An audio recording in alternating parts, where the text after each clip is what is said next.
اگر ہم جناب جاوید اختر صاحب سے کریں تو چونکہ ان کا ورلڈ ویو ایتھیسٹک ہے، اور صرف ان کا نہیں، مطلب جتنے بھی ایتھیسٹ ہیں اور ایتھیسٹک ورلڈ ویو کو رکھنے والے سے اگر آپ یہ سوال کریں کہ یہ یونیورس کہاں سے آیا، تو ان کا جواب یا تو آرگیومنٹ فرام اگنورنس ہوگا یا ڈوگمیٹک ہوگا. یا تو یہ کہیں گے کہ مجھے نہیں پتا کہ یہ کہاں سے آیا، لہٰذا گاڈ ڈز ناٹ ایگزسٹ، یہ آرگیومنٹ فرام اگنورنس ہے.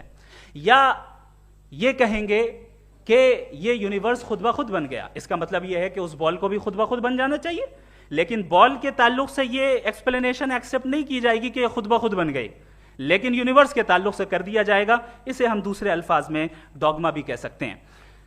دوسری چیز، ہمارے جاوید اختر صاحب ضرور گاڈ آف گیپس کی مثال بھی ضرور دیں گے، اور مثال دیں گے کہ پہلے زمانے میں بجلیاں کڑکتی تھی تو لوگوں نے کسی ایک خدا کی طرف، اور بارش ہوتی تھی تو دوسرے خدا کی طرف منسوب کر دیا، ان کے پاس دلیل نہیں تھی.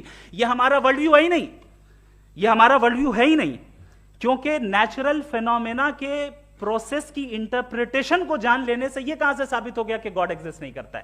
اس پر میں انشاءاللہ ابھی آگے بات کروں گا. آپ حضرات یہ بھی دیکھیں گے، اور میں یہ ایکسپیکٹ کرتا ہوں کہ ہمارے ریسپیکٹڈ جناب جاوید اختر صاحب ضرور ایموشنل آرگیومنٹس بھی دیں گے، جو کہ ایک لاجیکل فیلیسی ہے جب بات آتی ہے ٹروتھ کو ڈیسائیڈ کرنے میں. کیوں؟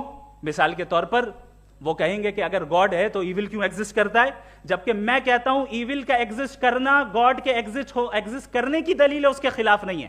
چونکہ اگر گاڈ ہے تو ہم سب اس کے سامنے اکاؤنٹیبل ہیں، اور اگر ہم اکاؤنٹیبل ہیں تو اکاؤنٹیبلٹی کے لیے ایول کا موجود ہونا ضروری ہے، اس کے بغیر ہم اکاؤنٹیبل نہیں ہو سکتے. اور اگر ہم اکاؤنٹیبل نہیں ہیں تو ہم جناب جاوید اختر صاحب سے پوچھیں گے کہ آپ بتائیں کہ پھر سفرنگ اس دنیا میں کیوں ہیں؟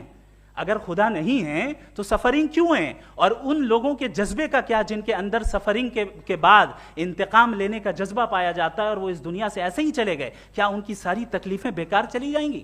اب آ جائیں اسی ایگزامپل کی طرف کہ بال، مجھ سے اگر کوئی پوچھے اس بال کو کس نے بنایا، اور یا اس ایکسپینڈڈ بال کو کس نے بنایا، میں کہوں گا کہ چونکہ یہ یونیورس اور اس یونیورس کی تمام چیزیں کانٹینجنٹ ہیں. کانٹینجنٹ ہونے کا مطلب یہ ہوتا ہے کہ جو اپنے ایگزسٹنس پہ کسی کے اوپر ڈیپینڈ کرتی ہو، تو ظاہر ہے یہ یونیورس کانٹینجنٹ ہے. اور اگر کوئی چیز کانٹینجنٹ نہیں ہے تو میں ریکویسٹ کروں گا کہ مجھے دکھا دیں کہ کون سی چیز یونیورس میں کانٹینجنٹ نہیں ہے، ہم بھی ذرا غور کر لیں اور ہم بھی دیکھ لیں.